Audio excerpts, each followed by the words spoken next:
दोस्तों, राजा की मौत के वो आखिरी 18 मिनटों की बात अब पुलिस ने सामने रखी है कि असल में हुआ क्या था।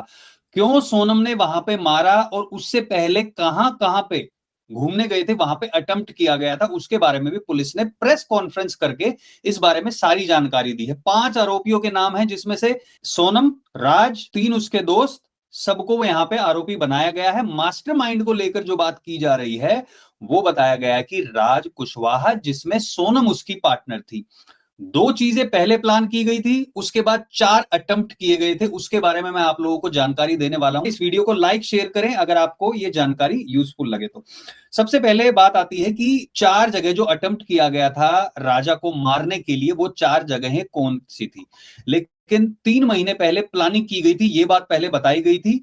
अब ये बात सामने आ रही है कि 11 दिन पहले ये प्लानिंग हुई थी। 3 महीने पहले जो प्लानिंग की गई थी वो राजा को मारने के लिए नहीं, बल्कि कुछ और प्लान किया गया था राज और सोनम के द्वारा। जब ये बात उठने लगी थी कि सोनम के घर वाले उसके लिए लड़का देख रहे हैं, तो सोनम की इतनी हिम्मत नहीं हुई थी कि वो बता सके। पहले बार राजा की भाभी का कहना है कि उन्होंने अपनी मां को बता दिया था, उसके बारे में अलग से डिस्कस करेंगे। लेकिन 3 महीने पहले जब ये बातें उठने लगी थी, तो राज और सोनम ने कई बार बैठ के ये प्लानिंग की थी कि सोनम को इस तरीके से दिखा दिया जाए कि वो मर गई है, और फिर राज जो है वो सोनम के घर वालों का जो अकाउंट्स वगैरह को देखता था, वहां से हवाला के पैसे की बात की, उस पैसे को लेके वो दोनों भाग जाते और अलग ही अपना घर बसा लेते, यानी कि घर वालों से बिल्कुल दूर रह के कहीं पे रहने का प्लान था।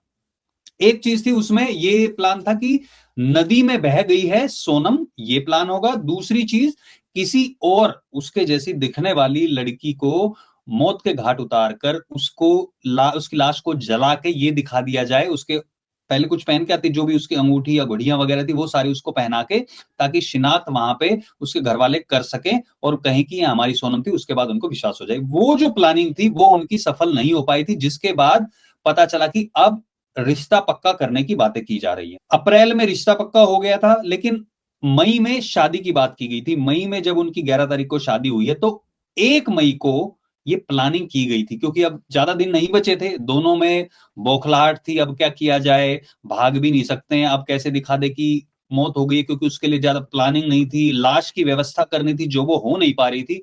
काफी अस्पतालों के भी वो चक्कर लगा रहा था राज, लेकिन उसको सफलता नहीं मिल रही थी। कोई ऐसा बंदा नहीं मिल रहा था जो उनको सोनम जैसी दिखने वाली एक लड़की की लाश की व्यवस्था कर सके, जिसको जलाया जा सके। उसके बाद 11 दिन पहले जब सारी व्यवस्था होगी, तब उन्होंने सोचा था कि कश्मीर जाया जाएगा, लेकिन उसके बाद कश्मीर में पहलगाम में अटैक हो गया। फिर उन्होंने ये प्लान बनाया था कि वो जाएंगे कामाख्या माता के दर्शन की नाम पर, वहां से निकलेंगे। तो प्लान के अनुसार सब कुछ चल रहा था। शादी होगी 11 मई को, 4 दिन किसी तरीके से निकाल दिए थे। उसने राजा को बोल दिया था कि हम पारिवारिक संबंध तभी बनाएंगे जब हम कामाख्या माता के दर्शन करके आएंगे। ये बात हो गई थी। 29 तारीख को उनके पंडित ने बोला था बाहर मत निकलना, लेकिन 18 तारीख को कॉल आया था। जो 4 जगहों की बात थी वो भी मैं आपको डिटेल में बताऊंगा।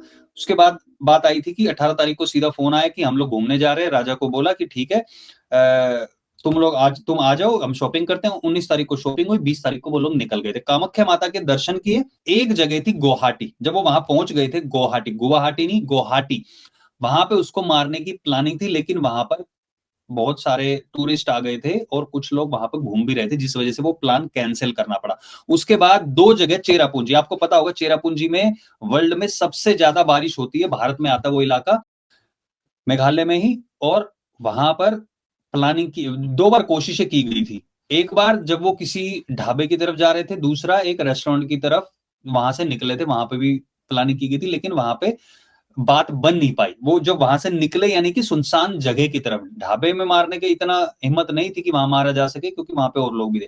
फिर उसके बाद जब वो ऊपर की तरफ गए हैं, जो सीढ़ियों में वो फाउंटेन देख के जब वो आए हैं, तब राजा टॉयलेट करने के लिए गया कि मैं 1 मिनट टॉयलेट कर लेता हूं। वो जब चढ़ाई कर रहे थे, वो आपने देखा था 2 बजे से 2 बजे के 18, 2 से 18 के बीच में 2:15 पे पोस्ट की गई थी, जिसमें कहा गया था 7 जन्मों का हमारा साथ है। लेकिन तब तक राजा को मार दिया गया था। वो जब टॉयलेट करने के लिए गया, तो एकदम से ही पीछे से वार किया गया। वो जो 3 लोग साथ में थे, राजा वहां पे गिरा, लेकिन वो उठ के खड़ा हुआ। उसने स्ट्रगल किया, उन लोगों के साथ हाथापाई भी हुई थी। उसके बाद और वार किए गए, जिसमें उसके हाथ पे वार, पीछे की तरफ यहां पे वार, 3-4 बार उसको किए गए थे। उसके बाद वो एक तरीके से बेसुध हो गया था, यानी कि अनकॉन्शियस सा होने लगा था, क्योंकि इतना वो 3-3 लोग थे और ऊपर से साथ में वहां पे सोनम भी थी, तो वो अकेला कब तक स्ट्रगल करता, आप लोग सोच सकते हैं।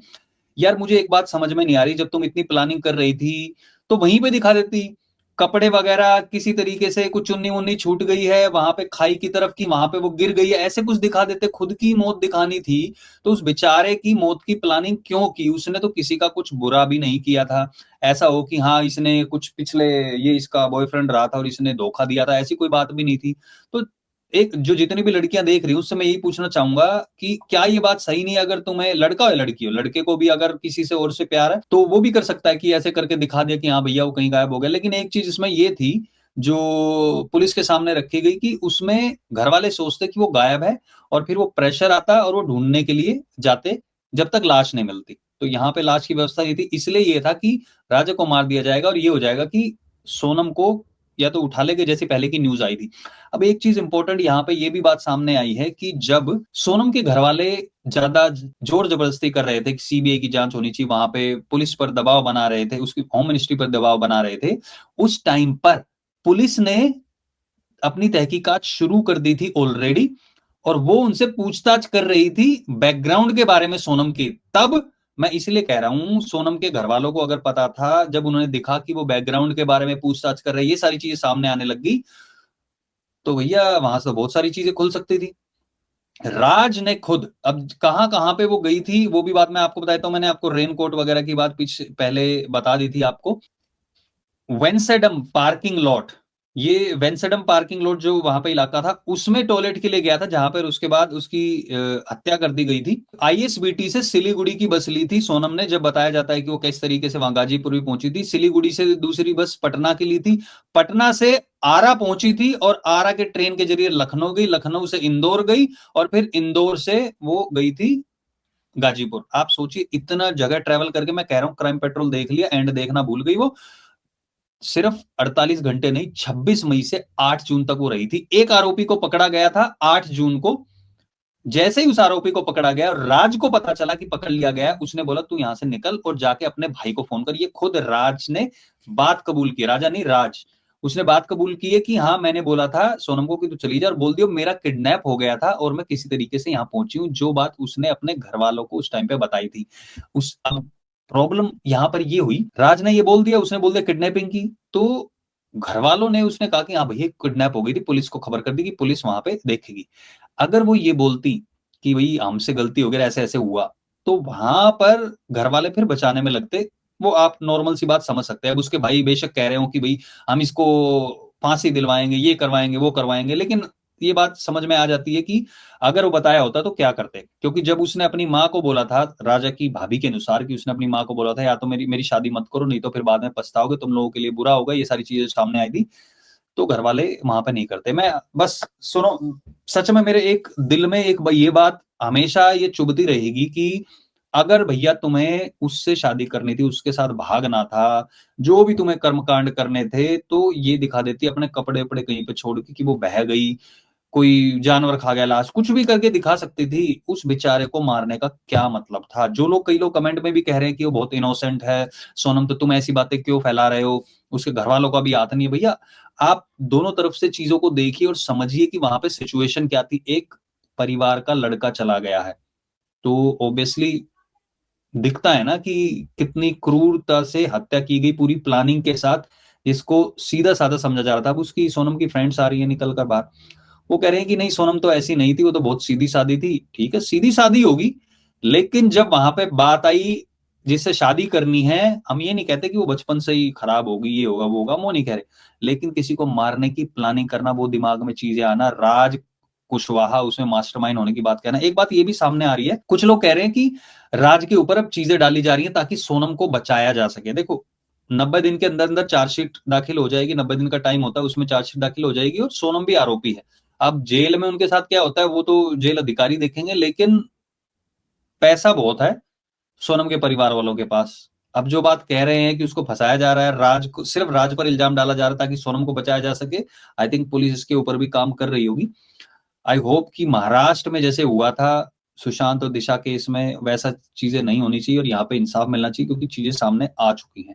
तो आप लोगों का क्या सोचना कमेंट सेक्शन में भी बताइए, और इस वीडियो को लाइक और शेयर जरूर करें। बहुत बहुत धन्यवाद देखने के लिए वीडियो को। जय हिंद, जय भारत।